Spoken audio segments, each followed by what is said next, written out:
always like these events. So how can we help you? Well, I just wanted to make sure that we're up to date. Well, maybe I should introduce myself. I know you see my name, but you don't know where I'm, what company I'm calling on behalf of. I'm Latrice Hiley. I'm calling on behalf of the Housing Authority of DeKalb, as well as Housing Development Corporation. Okay, great. And I just want to make sure that we are up to speed on all of the changes and the different requirements for this QAP year. Okay, for relocation. Yes. Correct. Okay, great. No, that's perfect. You're just going to have to specify for, well, both of there's only two of you. There's not a large group.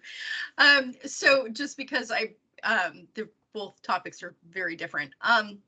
So what we're doing this year is we actually have had some really great developments. So first of all, like I had mentioned, for all relocation, there's an additional tab in the pre-app, and primarily that's regarding the tenant engagement portion. We just want to make sure that the DCA tenant engagement is something that we have on the forefront, just because it's a big part of the relocation process.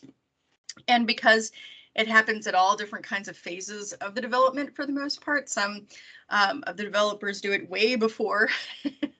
And so we really don't know in some circumstances. And then in others, it happens, post application, and, that way we can participate. So really it's around, hello, everyone.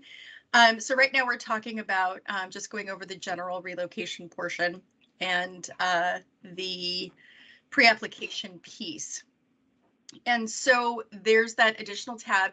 Once you guys look at it, it is super easy. It is not difficult. And really it's stating who your relocation specialist is. It's going over the details of, the development, looking at the 104D piece kind of thing. And so then also specifying if you're going to be having people relocate who are non-residential tenants or commercial tenants, single family homes, or some sort of multifamily kind of thing. So it just kind of gives us an idea of what to prepare for with regard to relocation. So it's nothing to worry about. However, if your development does plan permanent displacement, and that could be a business, that could be a single family home, or it could be an entire, hopefully it's not, but an entire community, if you're proposing displacement. Usually it's primarily, however, businesses and single family homes, which don't fit the demographic, obviously, for a multifamily development. Then be sure to file for a waiver. And that information is going to be located in our administration portion of the manual. The manual has been updated. We've tried to take out some of the more difficult pieces that I know you guys ran into and kind of pare it down. It's about 40 some pages now, but that also includes a definition section, which is like 6 pages long. And then some additional pieces. We've also, like it said in the slide, we've built out toolkits that we're finalizing this week and will be posted to the website by Friday. I would even check back on Monday if you want to. And those toolkits are going to be super useful because it's going to break down if you guys remember the timeline from our manual last year, it's going to be essentially the timeline and the relocation plan checklist, just focusing on those 4 different groups. It's going to be non-residential tenants or commercial, single family home relocation, and then one will be specific for multifamily HUD and URA, and then the other is going to be multifamily LIHTC only. So we're finalizing those pieces, and then y'all can use them, so it makes things a little bit easier. So I'm going to stop talking because I've been talking a lot. And what other questions do y'all have?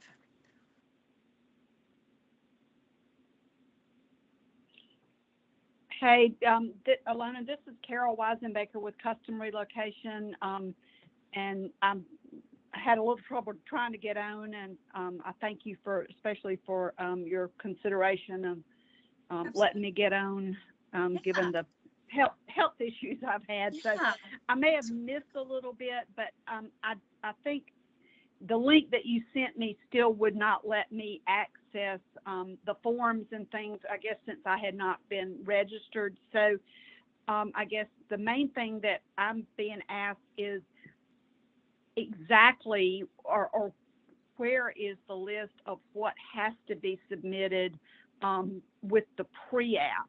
I know you mentioned it a few minutes ago on the main session, and it said that there was an overview and everybody who would be relocated needed to be listed, but I still have not been able to get the link to find the form or how we're supposed to, what we're supposed to use to list that.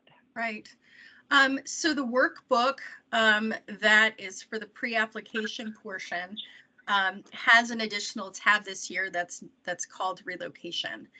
And so that tab kind of just specifies and hits the points of the important relocation aspects. Like I said, some part of that's tenant engagement, so asking for dates, types of tenant engagement that you're planning, surveys, those kinds of things. Like I said, the dates of meetings, everything around that. Looking at your gin and when that's planning on being sent and what type of gin you're going to be using, that kind of thing.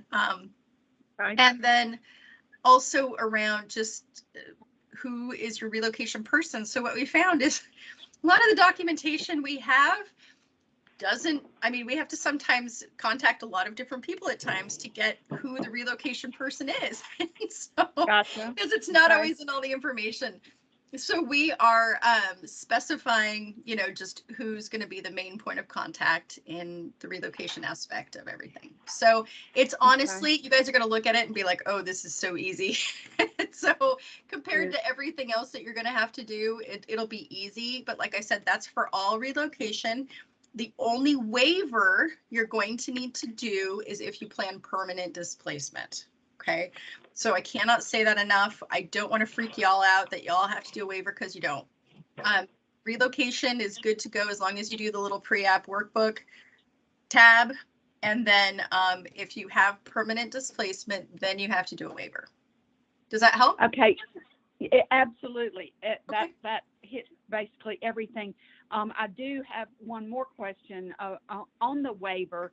So I have had a question from someone who is going to submit an app that has some market rate units now, but they want to go to all LIHTC units in their application. And they anticipate that there could possibly be 3 people who might not meet the income requirements, but you know, don't know that for sure because of course all the COVID income and all. If our tenant household data completed forms required to be submitted, you know, to get the waiver, or is it just sufficient for us to, or them to say, you know, in an abundance of caution, we are going to budget, you know, the maximum amount under URA for this block of people, you know, and then we'll determine for sure before the full app is due, you know, who we absolutely think might not be able to stay. Right. So that's a really great question, Carol, and I think you're working with Deanne, who we talked to. So here is, so for everyone out there, if you didn't quite hear or understand what Carol was saying, there is a potential deal. They had a pretty healthy amount of market rate units. It's a resyndication. They're coming back and asking for tax credit on those remaining market rate units. So obviously, they have the initial applications and everything, but there's been no updated TICs or, you know, certifications. And so, you know, where do they fall into this? So essentially, it's kind of like a mini NOAA in the whole tax credit thing. So what we proposed is this, is that if you, because it's not that you don't know what their incomes are, you don't know how things have played out with them. And so I would go into the deal planning to have no permanent displacement and stating that in your plan that you have no permanent displacement. And then if for the odd circumstance that there is a potential displacement, we can cross that bridge when we get to it. The other thing that may need to be considered then is instead of 20 units of market, you only have 1 or 2. And so then that way it'll shift the dynamic of the feasibility just a touch, but not much. And so I would go into it planning to have no displacement at all. And it may end up being like that, especially because, and everyone, this particular deal, it appears is also income averaged. So obviously the higher income individuals are going to be filling into that 80% group. So, so just make sure, you know, so I would probably acknowledge though in the relocation plan, we have noticed that there are 3 people that may be over income, and we won't really know until we start to really qualify them, you know, closer to moving back in and everything like that. And so because of that, hey guys, I'm gonna, I don't know if I have to mute someone. So, and then, you know, so acknowledging it, but then also stating, you know, we anticipate that they will be under income. So, and they'll be fine. Yeah. Right. Okay. Thank you. Yeah, absolutely. And everyone, Miranda popped on. I know y'all, she's a familiar face. So she's joined the team and has been a fabulous asset. So yeah, so if you have, so right now we're talking relocation. And so please go ahead and put questions in the chat as well if you don't want to speak up. And just know that this is recorded and just be aware of that. And so we just thought that there may be additional people who want to hear what happened if they can't make it. So that's why we're recording it. So next question. This is Hi. Deanne, since we're talking about that project. Oh yeah. Carol and I had not had a chance to reconnect before this conference. It's fine. On the GIN notice, because like in the, I haven't seen the new manual, but in the old manual, it says that at pre-application, we have to distribute the GIN notice. So on this property, would we have to distribute that GIN notice in the new plan, like in the new manual, before pre-app?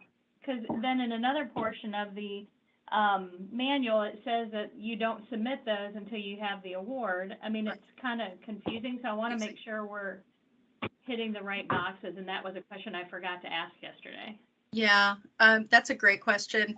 If I'm not mistaken, and Latrice, I'll go ahead and answer your question in just a second. So if, and we had actually changed that because we understood that there were a lot of bullet points in some of those sections. And so, and if I'm not mistaken, it's 15, like 2 weeks before submitting an application is when you're supposed to send the GIN. So we just made an executive decision. So what I'm going to do is I'll find out where that's located, and it's in the new manual, everyone. So when to send the GIN. This is Carol. Is that it used to be GINs were only due if you were using home funds, but or had some type of preservation, but all apps now require GIN submittal with the regular round app? Yes. Just because tenants need to know if things are happening. It really is around that. And so if you guys look on site, we went and kind of rehabbed a ton of, kind of don't mind the pun, I suppose. We shifted up a bunch of our notices, including the GINs. And so there's a portion. So again, with the toolkit that we're talking about, we have kind of made forms for each type of relocation to really lessen the confusion. Because I know that when you originally had looked at all the information, it's like, holy cow, there are a lot of documents here. What am I going to do with all of these? And Yeah. so what we did was we created a GIN for LIHTC only. We created a notice of eligibility for LIHTC only. But then we also took all those documents from HUD and the URA for those that have home and or project-based rental assistance on them. So they qualify for URA. Okay. So so that's kind of what we're, you know, we've put both of those on the site. Thank you. So, yeah, absolutely. And Deanne, I'll let you know as far as the GIN. I'll find that for you, what we shifted that to.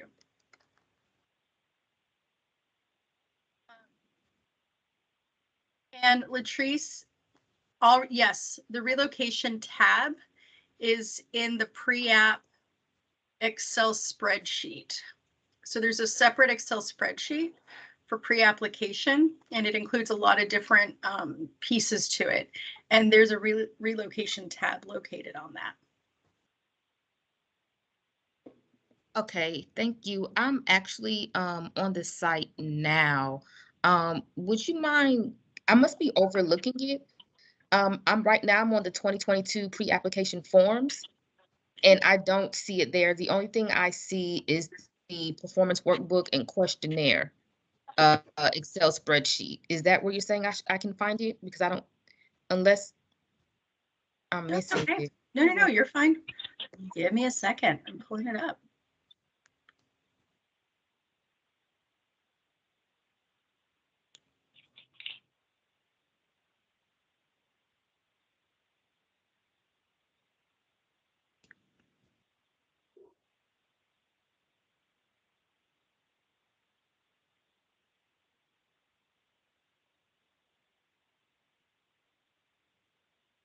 Hi, this is Kenyatta with Integral. Is it possible that you could share your screen as you're going through that, looking it up? If not, Sure. it's fine. But What I'll do is I will actually, because it's pulling it up on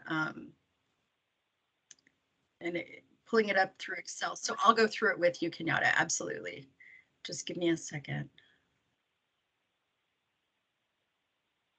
I want to see if I'm missing something because we did put something on there. Okay.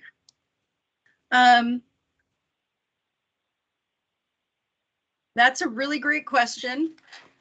We had talked about this, and it may actually be in the emphasis portion because you're absolutely right. It's not in here, and I'm a little, hold on a sec.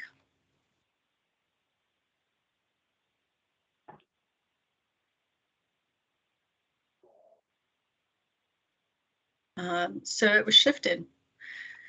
So this is what I'm going to show you, Kenyatta, so then that way you guys can see where it's at. So absolutely.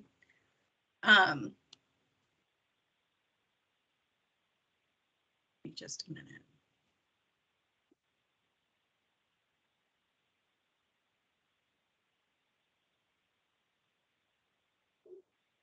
Okay. So this is the form that is on the website.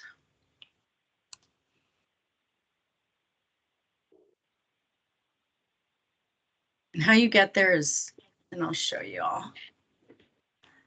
So what you're going to want to do is under the tax credit website, you have the QAP and related documents. You look up 2022, and then you have the application manual and forms. And here we have the pre-application. This is the performance workbook and questionnaire. Now you have to understand that because we are working in emphasis as well as some of these Excel spreadsheets, it is looking, it's been evolving, let me put it that way. So, and then here's the question, here's all the information that you need to complete for your performance workbook. So, and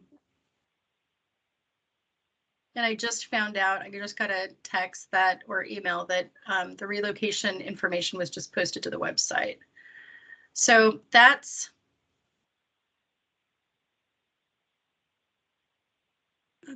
excuse me, where you'll find it.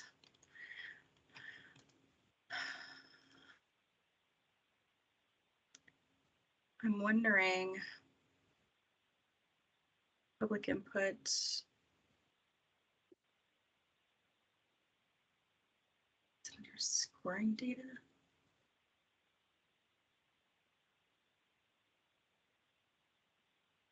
Nope, that is separate. Okay, so I guess they took it out. So It was there. We're not crazy. It was. we're not crazy. We promise you. Thanks, thanks, Brandon. I swear we went and we looked. We worked on this. We worked a lot on it, so you're I know, just I'm in looking real through, time. like, scrambling through places, trying to be like, is it here? But no, we'll work to get to see where it went and make sure it's safe. And essentially, it was. I mean, it was fairly simple. It wasn't anything too. Like I Mhm. said, I've seen things that have been rather frightening, I'm sure, as Right. far as that goes. And I know that it's, and I'll find it while we're talking. So then that way I can show you guys an example. So if it does get posted, then you'll know what to expect. Right. So it may just need to be saved until next year when it's official. So. But it was really good because it gave them opportunity to give contacts for the developer and the relocation team. So. Yeah. So next question. Try stump the group. We've been stumped once a little bit. So what's next?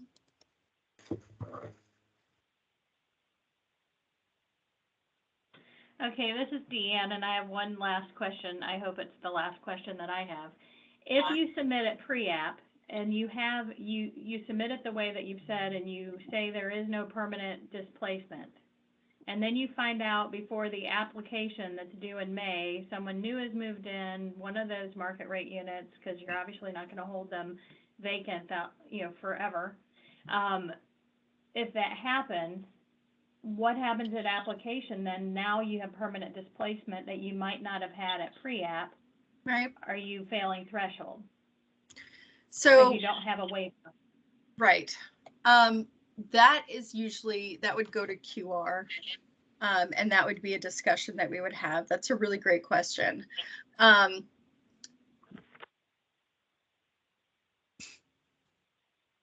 Because you're not going to really know if that person, okay.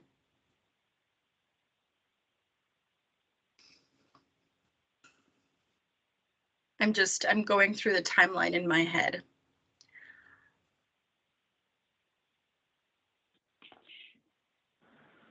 Alona, hey, this is Carol. Yeah. I was just remembering back when we kind of discussed something similar to this on the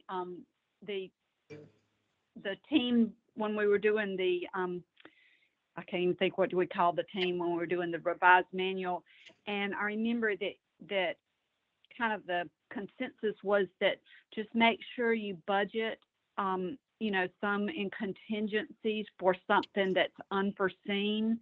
Right. And I think possibly would it be the answer to that, since you don't know now if you budget some, say the maximum amount due under URA, if you put that in the budget as, just to cover an unforeseen circumstance, then then that resident, an unknown or a new resident down the road would be protected benefit-wise. Right. Carol, that's part of it. Absolutely. And I thank you for bringing up that point. That's absolutely true. I think the other piece, though, is with I know that you guys are supposed to submit all the income documentation and who's going to be living there right off the bat, that is an immediate submission. It's something that you give to us right at application. And so, and if you plan to have displacement, we also ask that you submit a workbook. So then that way we have a better understanding of what tenancy looks like. So there is a request for the workbook at that time too. However, both Miranda and I are very well aware of the constant evolution that the properties face on a regular basis. Okay. Yeah. So it's shifting, lives are shifting, things are changing, people are losing jobs, people are getting jobs. Things are always changing. And when you come in with someone who maybe fit the income requirements, and then when you're checking them out for the final TIG, the 120-day piece, then they may not qualify any longer because they are now over income. So that is even, so things are always shifting. So we're sensitive, we understand that. Let me put it that way. That said, I think that if you have someone who has a significant amount of income that is, if you have someone that has significant amount of income that is probably going to be keeping that significant amount of income and will most likely not be displaced, or most likely potentially be displaced, excuse me, then letting us know that. And if you would like to submit a pre-app to cover anything you want to cover for a waiver, and just propose it as we anticipate no displacement, but there are 3 people who potentially are over income and may need to be displaced. If you would like to be cautious and do that, you are more than welcome to. And we appreciate that transparency a lot. We really do. So if you would like to go through and take the time and do that, you're more than welcome to. Because we don't know, but all that to say, we are open and know that things change. And even the things that you try and plan for, they will shift, and relocation knows that first and foremost, how crazy it can be. And it's not cookie cutter. Miranda, do you have anything? I mean, because I know that you have a whole, you have a whole other bit of experience that, to chime in with on. All I can say is, I mean, for people who like re-syndications who already have credits, management companies pretty much know the income of those residents, especially if even if they're not doing full research, they're doing self-certs. But like you said, these new tax credits coming in, that's kind of a different fluid. You're right, anything can happen. And remember, income is based on anticipated income is anticipated income for the following 12 months. So yes, we do know that anything can happen. And like I said, if halting on submitting a waiver just to account and not displace, and then in the middle of it, or I guess if things change, if we need to look at displacement, from what I understand, that's doable, correct? Wait, say that once again, Miranda. If displacement should occur after, budgets have been submitted without a 9% waiver, we then will review that on a case-by-case basis. Right. Well, and you guys don't forget that conditional passes are a part of relocation. And so even if you do submit a 9%, if your application is approved with a conditional pass, and we can do clarifications too, with threshold, that is also an option throughout the QAP process. So, oh, Stephen Barrett is typing. Great. Stephen, we have a question. First of all, Latrice, yes, we will let you know when it's been updated. And so since Stephen is on, which is awesome, he can go ahead and let us. We have a question. Relocation, federal compliance. Okay, so everything's been updated to the website, like I just said. Stephen, since you're on, we were wondering about the relocation tab that we added to the pre-application information, and it doesn't seem, I think I may be looking at the wrong document because we're not finding the tab to show the attendees. Oh, well, that's not good. So It could very well be that whoever posted it did not get the right version. okay. Let me look into that for us. So yeah, so it's, and what we did was we looked under the application manuals and forms that had a pre-application form there. And then what popped up was a workbook and questionnaire, performance workbook and questionnaire. And that did not have the relocation information. So just a heads up. So thank you for all of your hard, expedient work. Okie doke. Super grateful. So I'm going to touch on the manual. You guys had mentioned the GIN. So the updated GIN, hold on a sec. Notices.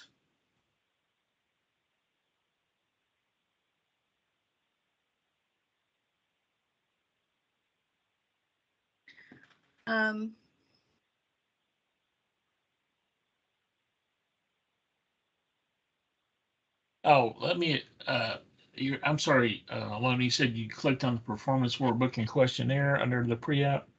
Yes. Yeah, that, it would not be in there. It would be in what has historically been the submission checklist workbook. I think that is yet to be posted. Okay. Awesome. So everyone, it's yet to be posted. So I'm going to show you two things. Thank you, Stephen. That was hugely helpful. So thank you. So I'm going to show you guys that it's not as pretty as what Stephen did because my Excel skills are not, not as great. But this is essentially what it's going to look like. Is it talks about who the relocation specialist is, the type of relocation, and it's not difficult. It's multifamily, single family homes, mobile homes. So we specify the type of relocation we're looking at. Then the different dates. So the GIN draft submitted to DCA. So if we would like to receive a draft of the GIN, that's pretty much the only additional document you'll have to do. And then proposed GIN send date, which I'm going to talk to you guys about in just a second, the initiation of negotiations. And then we also ask for your current 8609 designations. So we understand that with resyndications that there's a concern that if the 8B designation was a single bid designation, and please forgive me if my 8609 language is incorrect, because I've not had to work with this as often as many of you have, or if it's the entire. And Yeah. pardon me, I'm sorry, just a minute. I was able to find the draft we're working on. If you'd like for me to share my screen to show the actual. Sure, that's great. I'm sorry to interrupt. No, it's fine. Please share away.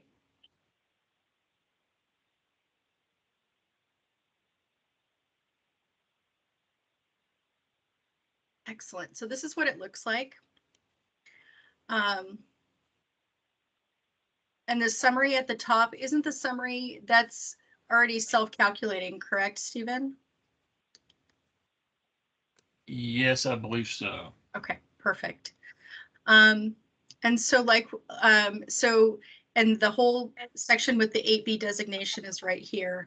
So that'll just help us to know as far as your certifications and getting your ticks in the 120 days. And I see your hand up, so just give me a second. That is going to be, a part of the certifications that you're doing with tenants and also the relocation efforts. We just kind of want to get an idea of what the relocation efforts are looking like on site. We also have a portion for resident engagement there at the bottom that talks about, the meetings that you're planning, the surveys that you're planning, and packets that you're sending out, all your details that you're going to be doing. and then definitions for general information notice and ION. So as you can see, it's a pretty easy document, and this would be for all relocations. And that includes, like I said, non-residential tenants, single family homes, mobile homes, kind of a little bit of everything. So, so are there any questions about this tab?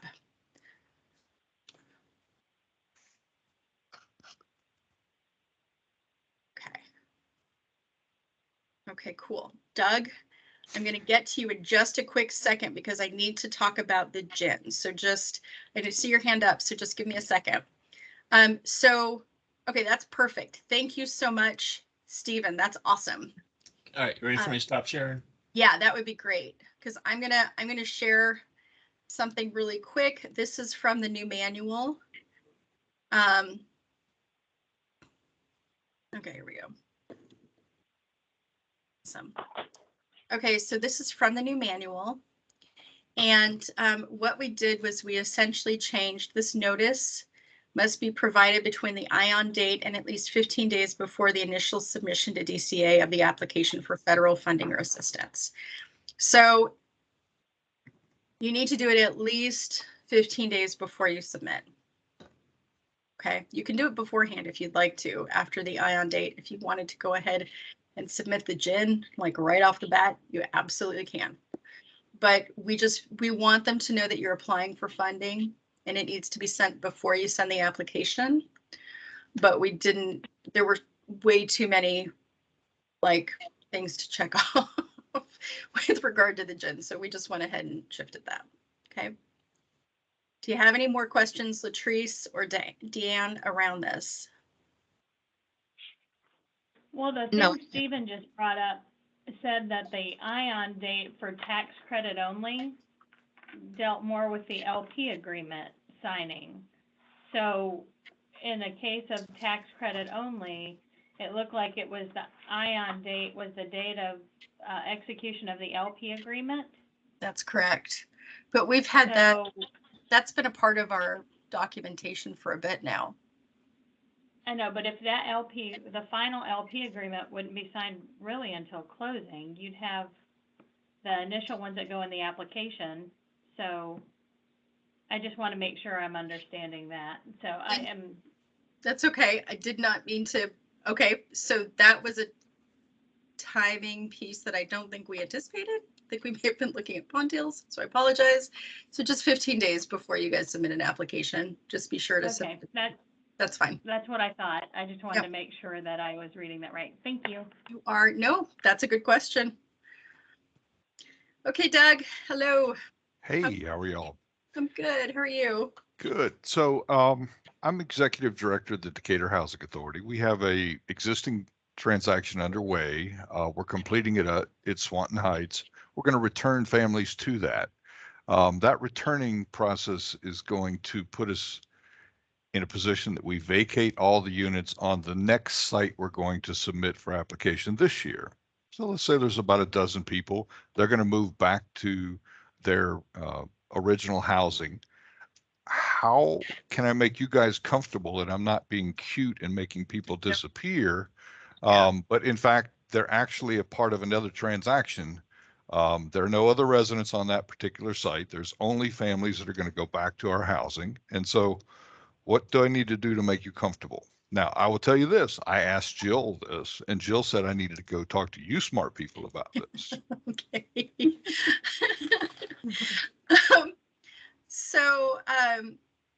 Okay, first of all, multi-phase stuff we love. I think that's great because we know that it's really getting a lot done for a lot of housing. So fabulous. It's actually, just to clarify, it's not a multi-phase. It's actually a separate transaction. We're just using a different piece of property for this. So this is not the next phase. Gotcha. So actually, this is within the DeKalb portfolio. You're just Decatur, moving them, or excuse me, Decatur. Sorry, I apologize. All right. You're DeKalb. So the Decatur portfolio. I understand there's a difference. The Decatur portfolio, and so you're moving them off in a temporary relocation situation. Now, is it going to be more than 12 months? Well, let me back up. Maybe I wasn't clear. So we have an existing project underway, Swanton Heights. These families are living in a parcel off our site and are returning. Yes, it'll be in the 12 months. They're going to return back. When they return back, it then vacates the next site we're going to submit, which Great. has no specific relation to this existing project. It's not a third phase. It's an existing property that we're going to have a ground lease and submit in. So, but that means that today people live there, but in a month they're not going to live there. And so when I submit my pre-application and my final application to you, I don't want it to look like I was cute and move people away. Okay. I understand, because you move them to, okay, so technically you're going to have a vacant property, even though it wasn't vacant not too long ago, but Correct. they're Correct. going to be relocated back Correct. within 12 months. Correct. Okay. Well, I would mention it, and I would submit a relocation plan, even though it's technically vacant. Okay. So what I'm thinking is this, because we've had situations where, okay, and you referenced it, where everything wasn't disclosed and the seller, who has nothing to do with the developer, suddenly everyone's gone. And it's like, yeah. Oh my gosh. And we've also worked with public housing authorities where they move other people on site to off site to other locations within their portfolio, which is totally fine as long as the other location is decent, safe, and sanitary and approved. So that's, and great. So that's fine. Because the thing is that it's less than 12 months, so it's temporary relocation. So I anticipate that that's not, basically you're doing a temporary relocation. You're just starting your efforts before you submit an application. Is that correct? Not really. It's not really. They're under a temporary relocation at the existing property that they're in, Swanton Heights, which is the tax credit project you guys are monitoring. And so these families are returning back to that site. They'll be returned residents. And so they're being tracked on the other project. I just don't want to create a situation where you inadvertently find out, oh, there were people living there and now they're not there. So I can disclose their names. I can show that they were on the other side. I can give you all that stuff, but a relocation plan doesn't really solve it because I'm not relocating them in connection with this site. I'm relocating them with the other site. You're permanently placing them into the site that's being rehabbed. Correct. Okay, that's where that connection was not happening in my brain. I apologize. So, okay, then since you're permanently placing them and they are fine with that, the only thing I would probably do is then I would probably have some sort of document or certification that states that these 12 families that are being taken off site and permanently placed at another site in your portfolio are cool with it. Do you know what I mean? I would have them kind of, I see a look, Miranda. Yeah, I would probably just state that just to make sure that they're okay with their placement and that they're fine with where they're being permanently located to. Do you know what I mean? I don't know. I'm not sure the nuances is hitting me the way you're describing it. The nuance to me is this: I'm returning them to their permanent housing. They've been away from their permanent housing. They're going back to where they came from. Never mind. Yes, then don't worry about it. You can give us the names and just go ahead and state that since it's not relocation. Yes. There would be no place to put that. You guys are covering it. They're being placed back into where they started. Is there a note section inside of what you just showed on that tab? Is there a note section where we could create something and say, hey, by the way, just want to make sure you remember this is what we're doing? Yeah, there is not a note section. However, there is a note section. This is where we'll do it.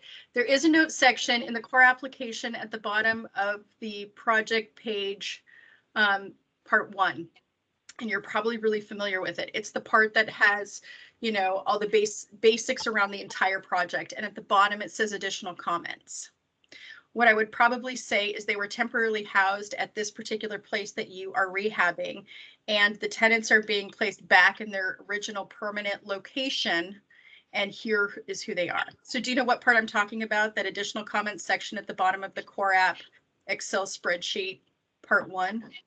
No, I'll look it up. But the Okay. issue is it's not coming in with the pre-app though. And so I'll probably put that's fine. something in the pre-app to just make sure that we're getting this fully documented, because Right. I know how painful it is when you have relocations go south and you guys are unhappy about that. So I'm not going to let that happen. Okay. So I'll remember this conversation. So I think we'll be okay with this. Documented where you choose, but I think essentially in the application, because this really isn't a pre-app. I mean, I understand you thinking it's a pre-app issue, but it's not. But you know what? We may just want to put a additional comment section at the bottom of that form next year. So then that way we can in case situations such as these come up, we can put those there. Okay. You're fine, Doug. Thank you. Go ahead and document it as you choose to with the pre-application, and just a heads up FYI, I would just say, since they're returning to their original homes, these are the people, and have to be good to go. Okay. And you could just go ahead and put that explanation into your pre-app submission. Okay. Period. Thanks. I'm going to stop talking now. Thank you for letting us know.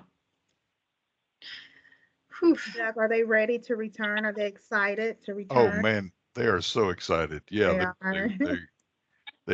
they've been away and now they're ready to come back. So yeah. Yeah, Nice. it's awesome. Well, beans. Okay. Any additional thoughts or questions? How much more time do we have? Oh, it was from 11:30 to 12:30? I can't remember. Yeah, What is it is. 11:30? Yeah. Okay. So we have about 12 minutes left.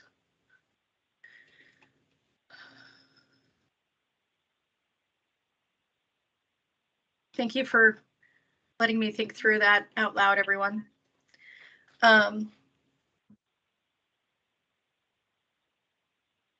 Anybody have just any suggestions? I know we've been working on getting a really good FAQ together.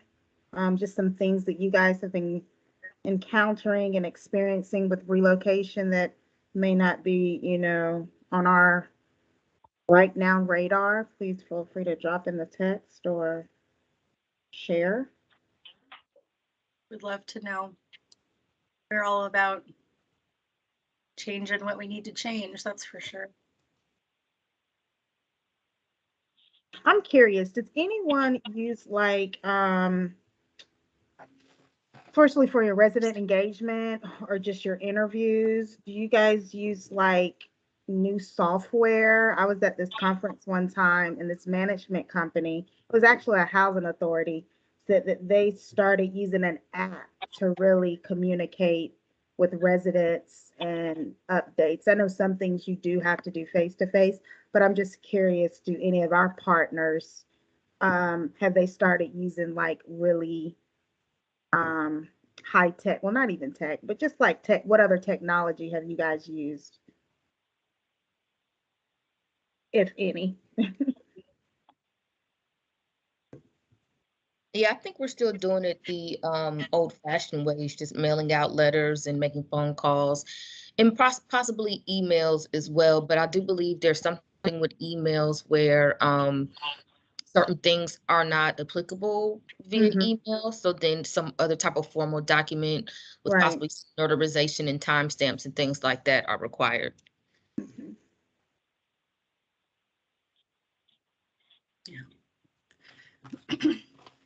Yeah, sometimes electric, what am I trying to say?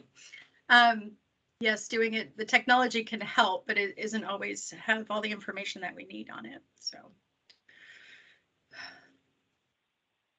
Any other thoughts? What, I guess, since Miranda started this kind of question, what's been the biggest barrier that you guys have found with our relocation policies? Hey, this is Doug. I'm just curious. I've done 10,000 relocations in my career. Okay. And so I've done this a lot in a lot of different cities. when you ask for the locations where families are going to go, it's an interesting question to pose to us, and you ask us to give you resources and list the all that.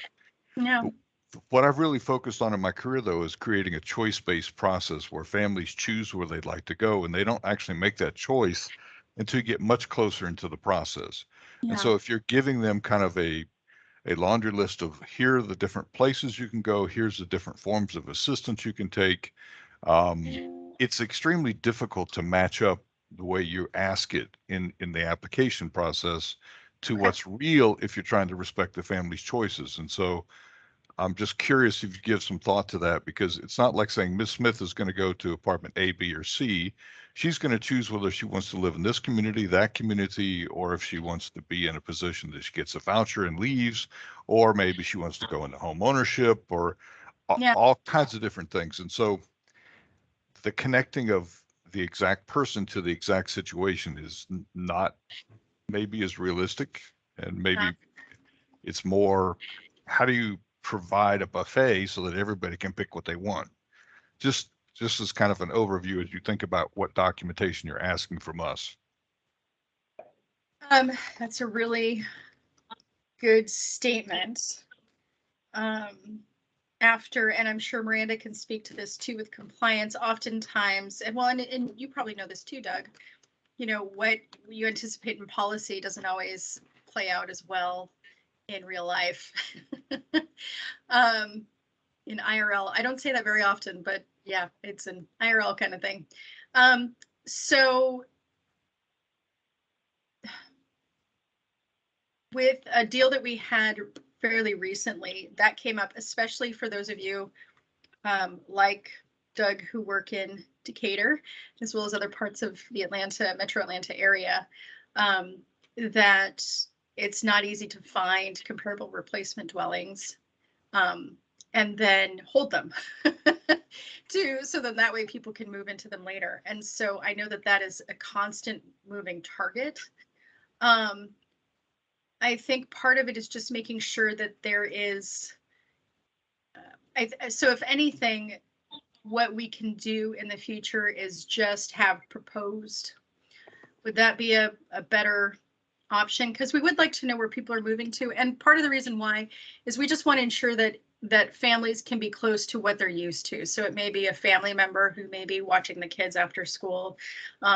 It may be, you know, familiar with particular grocery stores and just people, you know, the neighborhood that they're used to. And so sometimes in Atlanta, we've seen it where, you know, individuals have to get moved even, you know, like 5, 6, 7 miles away, which is quite a distance. Now, if it's a short-term kind of thing of like, you know, 4 to 6 weeks, that's one thing where it's a quick turnover and they're at a hotel and it's kind of like being on vacation, and that's nice, that's good.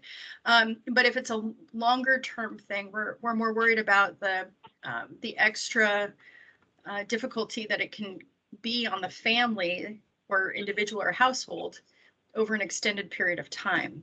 So that's kind of why because I've looked at comparable replacement dwellings and I'm like, okay, that's really far from the location. And they're like, we can't find anything. And it's like, okay, so that makes more sense. So, so that's kind of where we're coming from with that. And so maybe using a word as far as proposed options may be a good direction, knowing that it's somewhat of a flexible update. Is that something that may be a little bit better? Maybe. I just want you to continue to think about it from the angle that if you're trying to give choice to families, they're going to make Right. choices that may or may not fit with what you and I think are good choices for them. Right. So if my mom lives on the other side of the city, I may really want to just go live over there. So I really want to facilitate that process because that's what they want. And we do try to create as many choices as possible. And so your system is set up more to show me the holes where the pegs are going to fit. And I want you to think about it maybe from a choice-based process. So that's all. No, that's great. Thank you. That's good insight. Anyone else have any thoughts about barriers with relocation? or good things that have shifted that you guys like. We'd like to hear the good stuff too. Well, here's some good stuff. We had 2 people we were able to relocate into houses and help them with down Yay! payments. That's awesome. Love it. So, those are the, so when people disappear, they don't always disappear for bad reasons. Yeah, So, that's a huge That's win. good. Congratulations, Doug. That's awesome. thanks. That's Thanks. great. That's celebration. I love it. Well, and also, Miranda and I, because her background is obviously with training, I did a lot of training with 811. And so we're really wanting to have more open conversations. We're trying to figure out what that looks like, especially in the application session when everything's like, we can't say anything. So, but also creating opportunities for you guys to ask questions, and also in the midst of your deal, because we are going to start asking for more updated information quarterly with what's going on site. So then that way we're aware of just some updates on those relocations. And so wanting to do more trainings and office hours where you can talk to us similar to this and say, hey, you know what, this is really working. This isn't working.